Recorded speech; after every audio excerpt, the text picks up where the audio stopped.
আজকের প্রবন্ধ উত্তমন্য অধমন্য সংবাদ লিখেছেন অসিত কুমার বন্দ্যোপাধ্যায়। অসিত কুমার বন্দ্যোপাধ্যায় যিনি বাংলা সাহিত্যের ইতিহাসের একজন লেখক এবং তিনি তার এই প্রবন্ধে তিনি ব্যক্তিগতভাবে কিভাবে বাংলা সাহিত্যের প্রতি আকৃষ্ট হলেন, কিভাবে আস্তে আস্তে বাংলা সাহিত্যের প্রতি তিনি ভালোবাসা মনোনিবেশ করলেন, সেই ব্যাপারটা এখানে তিনি তুলে ধরেছেন। এবং তার আগে তিনি বাংলা সাহিত্যের ইতিহাস রচনায় যাকে আমরা পিতা বলতে পারি ডক্টর শ্রীযুক্ত সুকুমার সেন মহাশয়, তার কৃতিত্ব তিনি এখানে তাকে স্মরণ তিনি এখানে করেছেন এবং তিনি এটা স্বীকার করেছেন। অসিত কুমার বন্দ্যোপাধ্যায় তিনি স্বীকার করেছেন যে ডক্টর শ্রীযুক্ত সুকুমার সেন মহাশয় তিনি যে উচ্চতম শীর্ষে যে লেভেলে তিনি রয়েছেন সেখানে কোনো সমালোচকের লেখনী সেখানে পৌঁছাতে পারবে না। এবং কেন পৌঁছাতে পারবে না সেটাও তিনি বলেছেন। কি বলেছেন? যে ম্যাগনাম ওপাস, এটা একটা ইংলিশ ডিকশনারি ওয়ার্ড। এই ম্যাগনাম ওপাস মানে হচ্ছে একটি মহান কাজ। ওনার কি মহান কাজ? যে তিনি বাংলা সাহিত্যের ইতিহাসের উপর তিনি 3000 পৃষ্ঠায় একটা বই তিনি লিখেছেন এবং যে বই আজও বাংলা সাহিত্যের প্রত্যেকটি পাঠকের কাছে থাকা বাধ্যতামূলক। সুতরাং আমরা এই ব্যাপারগুলো একটু দেখব। আর এই যে উত্তমন্য মানে কি বলতো? উত্তম যুক্ত ঋণ, অর্থাৎ যে ধার দেয়। আর অধমন্য মানে যে ধার করে, অর্থাৎ যে ঋণী, যে দেনাদার, সে হচ্ছে অধমন্য। দেখো এখানে 1-2 করে পর্ব করে ভাগ করেছে। তো একে কি বলেছে দেখো, বলেছে প্রথমেই পাঠক পাঠিকাকে এই বলিয়া আশ্বস্ত করিতে চাহি যে এই নিবন্ধে, এই যে লেখাটা লেখা হচ্ছে, এই নিবন্ধে বাংলা সাহিত্যের ইতিহাস রচনায় ডক্টর শ্রীযুক্ত সুকুমার সেন মহাশয়ের কৃতিত্ব আলোচনা আমার উদ্দেশ্য নহে। মানে তিনি এমন একজন লেভেলের মানুষ, তাকে সমালোচনা করার মানে তাকে আমার কোনো অধিকারই নেই, আমার যোগ্যতাই নেই। সেই কথাটা কিন্তু অসিত কুমার বন্দ্যোপাধ্যায় তিনি উল্লেখ করছেন। কারণ তিনি এ বিষয়ে যে উচ্চতম শীর্ষে অবস্থান করিতেছেন সেখানে সমালোচকের লেখনী পৌঁছাইতে পারিবে না। সুতরাং তাহার বিশাল ম্যাগনাম ওপাস সম্বন্ধে 2-4 কথাই সমালোচনা করিবার ইচ্ছা নাই। ম্যাগনাম ওপাস যেটা বললাম, একটি মহান কাজকে ম্যাগনাম ওপাস বলা হচ্ছে। এবং সেই ম্যাগনাম ওপাস দেখো ব্যাকেটে লিখেই দিয়েছে যে 4 খণ্ডে প্রায় 3000 পৃষ্ঠায় সমাপ্ত বাংলা সাহিত্যের ইতিহাসের উপর একটি বই। আমি ব্যক্তিগতভাবে কি করিয়া সাহিত্যের ইতিহাসের দিকে আকৃষ্ট হইলাম সেই কথাটা প্রথমে সারিয়া লই। উনি বলছেন যে অসিত কুমার বন্দ্যোপাধ্যায় তিনি এবার বলবেন যে তিনি কিভাবে বাংলা সাহিত্যের প্রতি মনোনিবেশ করলেন। উনি বলছেন যে 1932-33 সালের কথা, তখনও আমরা গৌগণ্ড সীমা অতিক্রম করি নাই। মানে স্কুলের যে লেভেল থাকে না, প্রাথমিক, মাধ্যমিক, উচ্চ মাধ্যমিক, তো এইগুলো বলছে, তো এই সীমাগুলো অতিক্রম করি নাই। স্কুলের নিচের পৈঠার ছাত্র বলতে পৈঠা মানে হচ্ছে সিঁড়ি বা ধাপ, সোপান, এরকম কিছু বোঝাচ্ছে। যে স্কুলের নিচের পৈঠার ছাত্র অগ্রজ কলিকাতার কলেজে ভর্তি হইয়া বিএ পড়িতেছেন। এই যে অগ্রজ মানে হচ্ছে যে আগে জন্মগ্রহণ করেছে, অর্থাৎ বড় ভাইকে বোঝাচ্ছে। এখানে অসিত কুমার বন্দ্যোপাধ্যায় তাঁর বড় ভাইয়ের কথা তিনি বলছেন যে বড় ভাই কলিকাতার কলেজে তিনি ভর্তি হয়ে বিএ পড়ছেন। তারপর কি বলছেন যে ক্লাসিক্যাল বেঙ্গলি লইয়া বৈষ্ণব পদাবলী, চণ্ডীমঙ্গল, বঙ্কিমচন্দ্র, মাইকেল, রবীন্দ্রনাথ প্রভৃতি অবলম্বনে পাশের পড়া পড়িতেছেন। গ্রীষ্মের দ্বীপ প্রহরে পড়িতে পড়িতে তাহার চোখের পাতা ভারী হইয়া আসিত। সোজা কথায় ঘুমাইয়া পড়িতেন। কে ঘুমাইয়া পড়িতেন? ডক্টর অসিত কুমার বন্দ্যোপাধ্যায়ের বড় ভাই। এবং সেই অবকাশে আমরা 2-3 জন সমবয়সী বালক, অর্থাৎ এখানে অসিত কুমার বন্দ্যোপাধ্যায় এবং তার 2-3 জন বন্ধু বালক নিঃশব্দে আলমারি হইতে বঙ্কিমচন্দ্র বাহির করিয়া গোগ্রাসে গিলিতাম। ওই বড় ভাইয়ের যে বইগুলো, বড় ভাই যেগুলো পড়তো তোমার ক্লাসিক্যাল বেঙ্গলি নিয়ে বৈষ্ণব পদাবলী, চণ্ডীমঙ্গল, বঙ্কিমচন্দ্র, মাইকেল, রবীন্দ্রনাথ, এইগুলো আলমারিতে ছিল। সেখান থেকে বঙ্কিমচন্দ্র লুকিয়ে লুকিয়ে বার করে তারা কিন্তু পড়তো। নিষিদ্ধ বস্তুর মতো শরৎ গ্রন্থাবলীর দিকে হাত বাড়াইতে গিয়াছিলাম। 2-1খানি পড়িয়া ফেলিয়া চোখের জলে বুক ভাসাইয়াছি।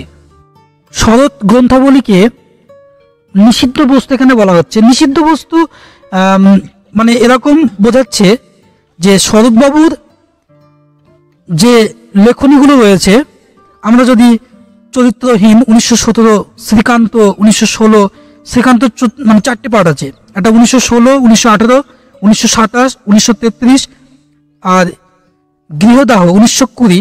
তো এই উপন্যাসগুলো যদি আমরা দেখি, সেখানে আমরা একটা নিষিদ্ধ সমাজ বিরোধী প্রেম এখানে পাবো। প্রেম, যৌনতা, এই ব্যাপারগুলোর জন্যই এখানে কিন্তু নিষিদ্ধ বস্তুর কথা বলা হয়েছে। এবং পারিবারিক যে বিরোধের যে ছবি, পণ্ডিত মশাই, বৈকুণ্ঠের উইল, নিষ্কৃতি বা সমাজ বিধির যে দাম্পত্য প্রেম বিরোধ কাহিনী, শুভদা, বরদিদি, বিরাজ বউ, দেবদাস, তো এই ব্যাপারগুলোর জন্য এখানে নিষিদ্ধ বস্তুর বলা হয়েছে, যেগুলো কি 18+ তাদের জন্য। তো এই জন্যই ওদের জন্য এটা নিষেধ ছিল। তা ওরা বললো কি যে 2-1খানি পড়িয়া ফেলিয়া চোখের জলে বুক ভাসাইয়াছি, ক্রমে অগ্রজ পরীক্ষায় দেউরি পার হইয়া দিন কতক বাংলায় MA পড়িবার জন্য ঘোরাঘুরি করলেন। তাহলে বড় ভাই যখন BA পাস করে যখন MA করবে বলে একটু ঘোরাঘুরি করছিলেন, তারপর চাকুরির জাঁতা কলে ঢুকিয়া নিশ্চিন্ত হইলেন, তারপর চাকরি পেয়ে গেলেন। ইতিমধ্যে আমরা আরেকটু উঁচু ক্লাসে উঠিয়াছি। তাহলে বড় ভাই BA পাস করে MA জন্য ঘুরছিল, হুট করে একদিন চাকরি পেয়ে গেল। এবং অসিত কুমার বন্দ্যোপাধ্যায় এবং তার বন্ধুরা আরেকটু উঁচু ক্লাসে উঠলো। তো বাংলার শিক্ষক পূজ্যপাদ মোহাম্মদ মুনসুরউদ্দিন সাহেব, যিনি পরে ঢাকা বিশ্ববিদ্যালয়ের অধ্যাপক, বাউল গানের প্রসিদ্ধ সংগ্রাহক, আমাদিগকে সাহিত্যের নেশা ধরাইয়া দিয়াছেন। তাহলে প্রত্যেকটা মহৎ ব্যক্তির পিছনে কোনো না কোনো কাজের হাত থাকে। তো এখানে অসিত কুমার বন্দ্যোপাধ্যায় তিনি স্বীকার করলেন যে ওনাদের স্কুলের বাংলার শিক্ষক মোহাম্মদ মুনসুরউদ্দিন সাহেব, ওনাদের মধ্যে এমন কিছু নেশা, সাহিত্যের নেশা তিনি ধরিয়ে দিলেন, এবং তার এই নেশার জন্যই আজকে তিনি ডক্টর অসিত কুমার বন্দ্যোপাধ্যায়, তাঁর বইগুলো আমরা পড়ছি এবং এখনো পড়ি, সবাই পড়ে। আর এই যে স্যার মোহাম্মদ মুনসুরউদ্দিন সাহেব, যিনি বাউল গানের প্রসিদ্ধ সংগ্রাহক, তিনি বাউল গানের সংগ্রহ করে অনেক বই তিনি লিখেছেন এবং যিনি ঢাকা বিশ্ববিদ্যালয়ের অধ্যাপক। তো তাঁর প্রেরণায় প্রকাশ্যেই বঙ্কিমচন্দ্র ও রবীন্দ্রনাথ পড়িয়াছি। আগে কিন্তু বঙ্কিমচন্দ্র, রবীন্দ্রনাথ, শরৎচন্দ্রের যে বইগুলো ওরা কিন্তু পড়তে পারতো না, পড়তে দিত না, এবং এই জন্যই পড়তে দিত না।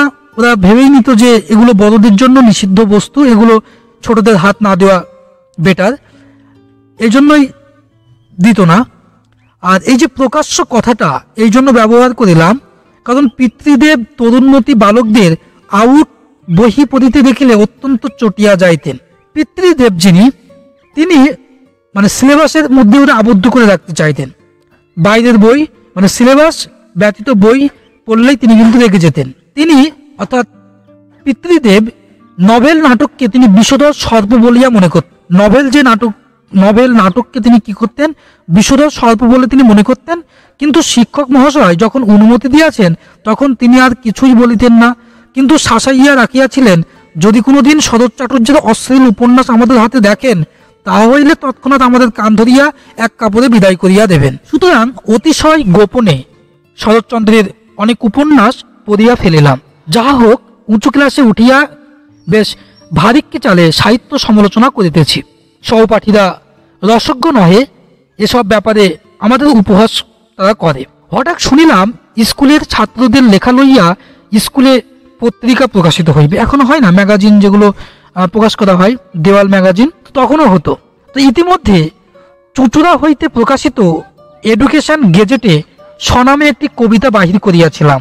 সুতরাং স্কুল পত্রিকায় কিছু একটা না লিখিলে মান থাকবে না। মানে যে স্টুডেন্টটি তিনি এডুকেশন গেজেটের মধ্যে একটা স্বনামধন্য পত্রিকায় কবিতা লিখে প্রকাশ করছেন, সে যদি তার নিজের স্কুলের দেওয়াল পত্রিকায় কিছু না লেখে, তাহলে উনি বলছেন যে সত্যি বন্ধু বান্ধবের কাছে একটা আমার মান থাকবে না। তো ছাপার অক্ষরে আমরা ডক্টর অসিত কুমার বন্দ্যোপাধ্যায়ের স্যার যখন বলে দিলেন যে পদের লেখা যখন চুরি করে নিজের বলে চালানো হয় সেটা কোনগুলো, তখন লেখক অসিত কুমার বন্দ্যোপাধ্যায় একটু আশ্বস্ত তিনি হলেন এবং তিনি বললেন যে তাহলে এই যে শব্দটা এখন এসেছে তাহলে নিশ্চয়ই সেটা অন্য একটা কোথা থেকে এসেছে, তাহলে এটাও তো এক ধরনের কুম্ভিলক, এটাও তো চুরি করা। এবং এই জন্য তিনি বললেন যে তাহা হইলে ভরদ্বাজ পরাশরাদি ঋষি বংশধরগণ হোম ধূমপুত অরণ্য আবাসেও কুম্ভিলক বৃত্তি অবলম্বন করিতেন, তারা ব্যবহার করতেন এই শব্দগুলো। তাহা না হইলে দেব ভাষায় শব্দটি প্রবেশ করলো কিভাবে, জিজ্ঞাসা চিহ্ন। যা হোক, তাহার নির্দেশ যে বইগুলি আবার মনোযোগ দিয়ে পড়িয়া ফেলিলাম। স্যার বললেন বইগুলো আবার পড়তে, তো উনি আবার পড়ে ফেললেন। অবশ্য অনেক কথাই মনে রাখিতে পারিলাম না। ক্রমে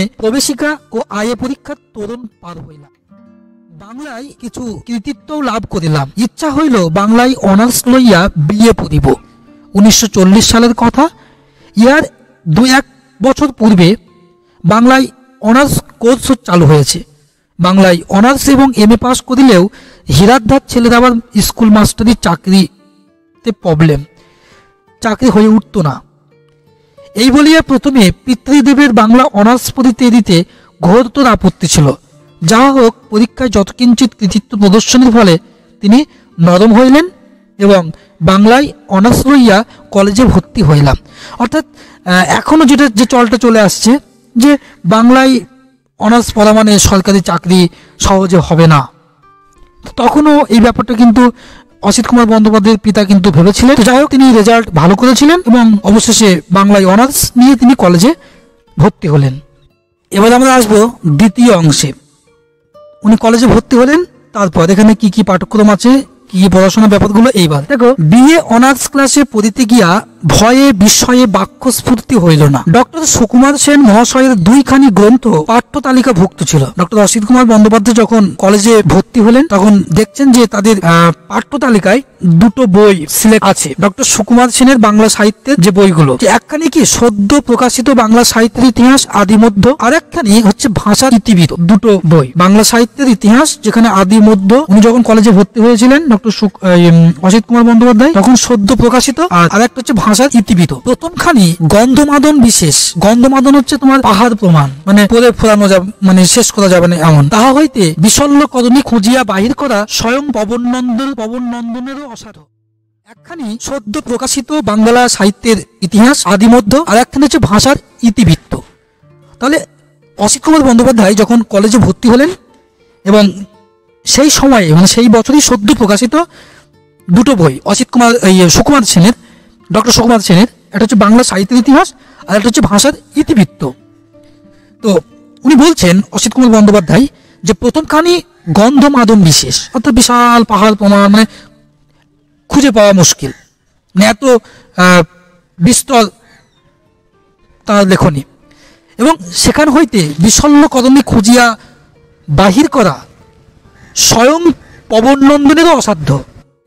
রামায়ণের প্রসঙ্গে একটু নিয়ে আসছে, যেটা হনুমান খুঁজতে গিয়েছিল সেই বিশল্য কদমী। তারপর দেখো, আর দ্বিতীয়খানি যে কিছু ক্রেশ হইলেও আশু প্রাণঘাতী। সাহিত্যের ইতিহাস যে প্রকার পালোয়ানি ব্যাপার তাহা পূর্বে জানিতাম না। বাংলা ভাষার ইতিহাসের পেছনে যে এত কাণ্ড কারখানা আছে তাহাও জানা ছিল না। দীনেশচন্দ্র ও রামগতির গ্রন্থ পড়িয়া অনেকটা বুকে বল পাইয়াছিলাম, কিন্তু ডক্টর সেনের গ্রন্থ যেন ধামাদের বল টপ্পা টুঙ্গির ধার ঘেঁষিয়াও গেল না। 1940 সালে এই গ্রন্থের প্রথম সংস্করণ বাহির হয়। তাহার পর অনেকগুলি সংস্করণ পার হইয়াছে। গ্রন্থ তদনী যতই অগ্রসর হইয়াছে ততই যাত্রীর ভিড় বাড়িয়াছে। ফলে প্রথম খণ্ডের বিপুলায়তনের ভীতি 1948 সালে প্রকাশিত দ্বিতীয় সংস্করণ, পৃষ্ঠা সংখ্যা 1113, দূর করিবার জন্য ইহাকে 2 খণ্ডে ভাগ করা হইল। প্রথম খণ্ডে পূর্বার্ধ 550 পৃষ্ঠা এবং ওই খণ্ডের অপরার্ধে 650 পৃষ্ঠা, সবই প্রাচীন ও মধ্যযুগের ব্যাপার। তারপর ক্রমে ক্রমে 19বিংশ শতাব্দী লইয়া দ্বিতীয় খণ্ড, রবীন্দ্রনাথকে কেন্দ্র করিয়া তৃতীয় খণ্ড এবং উত্তর রবীন্দ্র যুগকে নিয়ে চতুর্থ খণ্ড প্রকাশিত হল। সুখের বিষয়, তখন তাহার গ্রন্থের কেবল। তাহলে ডক্টর সুকুমার সেনের বাংলা সাহিত্যের যে বইগুলো কিভাবে এটা ভাগ হলো, যে প্রথম যে সংস্করণ যেটা বার হয়েছিল সেখানে যেটা প্রথম খণ্ড 1948 সালে যেটা প্রকাশিত, এবং তখন দ্বিতীয় সংস্করণ দেখা যাচ্ছে তখন পৃষ্ঠা সংখ্যা হচ্ছে 1113।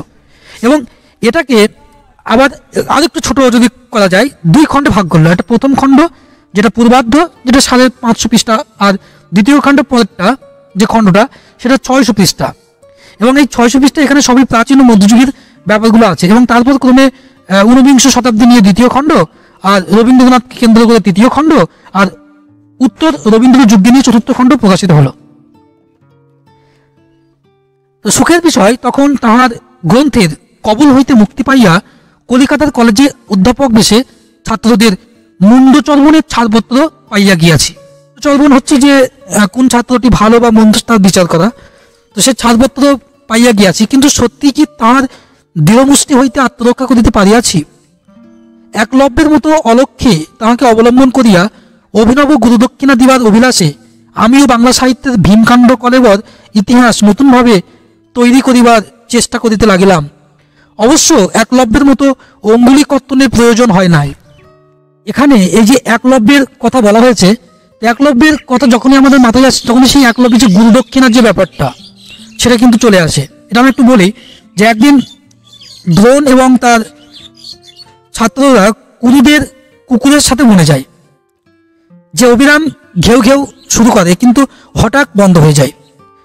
কুকুররা কুকুরটিকে অক্ষত খুঁজে পায়, কিন্তু মুখ ভর্তি তীর থাকায় ঘেউ ঘেউ করতে পারে না। এটি কুকুরের জন্য নিরীহ ছিল, কিন্তু কুকুরটিকে ঘেউ ঘেউ করতে বাধা দেয়।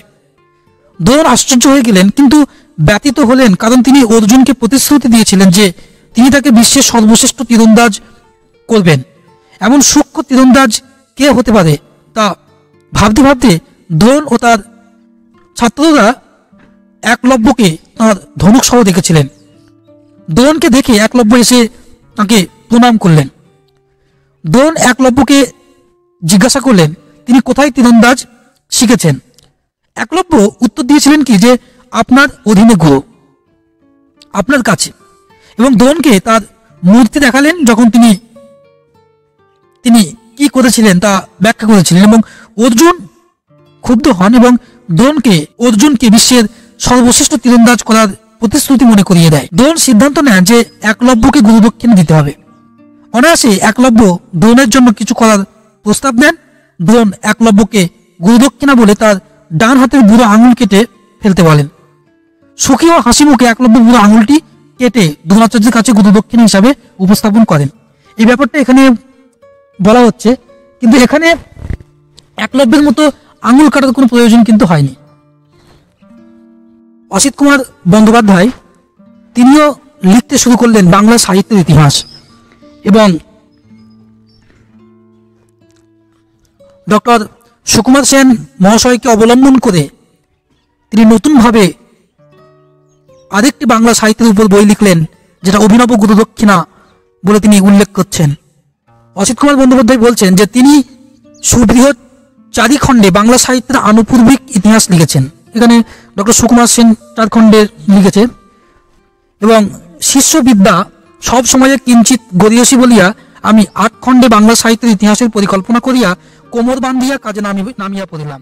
ইতিমধ্যে তাহার 4খানি খণ্ড পড়িয়া দেখিলাম আমি সাহিত্যের ইতিহাসে যাহা চাহিতেছিলাম তাহার গ্রন্থে ভুরি পরিমাণে তাহা পাইয়া গেলাম। তারপর বৃত্তির টাকা দিয়ে ডবরি ও নরমান ডেভিস সম্পাদিত Oxford history of English literature এবং ওয়ার্ড ও ওয়াসার সম্পাদিত Cambridge history of English literature কিনিয়া আলমারির তাক ভরাইয়া ফেলিলাম। দেখিলাম সেও এক প্রকার কুস্তি নিতান্ত বন্দুক ক্রিয়া নহে। ভাবিলাম কুস্তির এই প্যাঁচ আয়ত্ত করিতে হইবে। ঊর্ধ্বে চাহিয়া দেখিলাম আলমারির উপরের তাকে ডক্টর সেনের গ্রন্থগুলি যেন আমার দিকে নীরবে চাহিয়া আছে, যেন তাহার প্রচ্ছন্ন সম্মতি পাইলাম। সুতরাং এবার যোগব্যায়ামে নামিতে আর বাধা রইল না। একলব্যের মতোই ডক্টর সেনের কল্পিত মূর্তি খাড়া করিয়া বাংলা সাহিত্যের ইতিবৃত্তের জটিল গ্রন্থি মোচনে প্রবৃত্ত হইলাম। এবার তৃতীয় অংশে ডক্টর সেন ও লেগুই ক্যাজামিয়ার গ্রন্থ পড়িয়া মনে হইয়াছিল বাঙালি জাতির ইতিহাস ও সংস্কৃতির ইতিহাসে পটভূমিকায় বাংলা সাহিত্যকে ধরিতে না পারিলে সাহিত্যের ইতিহাস শুধু শাল তামাদের হিসাবে পর্যবসিত হইবে। 15 খণ্ডে সমাপ্ত কেমব্রিজ হিস্ট্রি অফ ইংলিশ লিটারেচারের সম্পাদকদ্বয় প্রথম খণ্ডের ভূমিকায় জানিয়েছেন যে তাহারা propose to give a connected account of the successive movements of English literature to describe the work of writers both primary and of secondary importance and to discuss the interaction between English and foreign literature. দ্বাদশ খণ্ডে প্রস্তাবিত Oxford history of English লিটারেচারের সম্পাদকদ্বয় জানিয়েছেন the aim is to interest not only the scholar but also the general reader who has no special knowledge of English literature but is interested in it for its own sake as a part of the history of the English people. Mainly a history of literature, it does not neglect the other arts and it is also a history of ideas, political, philosophical, scientific and social. Insofar as these are expressed in the literature or assist মানে সহায়তা করে the understanding of it. Doctor সেনের রচিত বাংলা সাহিত্যের ইতিহাস এই চারিটি খণ্ড পড়িতে পড়িতে মনে হইল তাহার পদ্ধতিও কতকটা এইরূপ। শুধু পুঁথিপত্র ও গ্রন্থাকারের বিবরণ নহে, সাহিত্যের পশ্চাৎপটে রহিয়াছে বাঙালি জাতি, বাংলাদেশ, সমাজ সংস্কৃতির বাতাবরণ, এক কথায় বাঙালির বিচিত্র মনোভঙ্গির ব্যঞ্জনা। এই আদর্শ অবলম্বন করিয়া আমি বাংলা সাহিত্য, বাঙালি জাতির সেই স্বরূপ নির্ধারণে ব্রতী হইয়াছি, কিন্তু তাহার মূলে রহিয়াছে ডক্টর শ্রীযুক্ত সুকুমার সেনের অবলম্বিত আদর্শের অনুস্মৃতি। ডক্টর সেন 1003 পৃষ্ঠায় প্রাচীন ও আধুনিক যুগের বাংলা সাহিত্যের ইতিহাস রচনা করিয়াছেন, যে কোনো একক প্রচেষ্টায় যাহা দুঃসাধ্য। তাই ইউরোপে দল বাঁধিয়া সাহিত্যের ইতিহাস রচনার রীতি চলিতেছে, কিন্তু আমাদের দেশে দল বাঁধিয়া কোনো কর্মই সৎভাবে সম্পূর্ণ হইতে পারে না। শতদল বাসিনীর ভক্তগণ দলাদলিতেই অভ্যস্ত, বরং একক প্রচেষ্টায় অনেক কঠিন কাজ সহজেই সমাধা হইয়াছে। ডক্টর সেনের এই গ্রন্থ তাহার উজ্জ্বল দৃষ্টান্ত। তাহাকে আদর্শ ধরিয়া বাংলা সাহিত্যের ইতিহাস সংক্রান্ত খান 5 খণ্ড বাহির করিয়াছি, হয়তো আরো 3 খানি রচনা করিতে হইবে। গুরুর উপরে টেক্কা দেওয়ার জন্য নহে, তাহার খনিত পথ ধরিয়া চলিয়াছি, জানি না কবে পথের প্রান্তে পৌঁছাইব। আজ তাহার সংবর্ধনা উপলক্ষে তাহার কাছে অর্ধমন্যের ঋণ স্বীকার করিয়া বিদায় লই।